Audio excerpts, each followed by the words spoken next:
मी आज स्पर्श जनजागृती अभियान व कुष्ठरोग निवारण दिनानिमित्त शपथ घेते की कुष्ठरोगाचे संशयित लक्षण असलेल्या व्यक्तीला जवळच्या आरोग्य केंद्रामध्ये जाण्यासाठी प्रेरित करेल।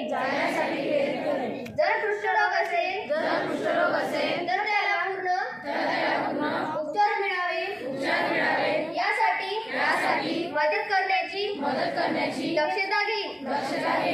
जर माझ्या जवळपास माझ्या मित्रांमध्ये शेजारी आणि समाजामध्ये कोणी कुष्ठरोगी असेल तर मी त्यांच्या सोबत बसणे, खाणे, फिरणे याबाबत कुठल्याही प्रकारचा भेदभाव करणार नाही।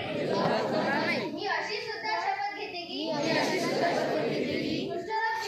कुष्ठरोग पीडित व्यक्तीबरोबर सामाजिक भेदभाव होणार नाही।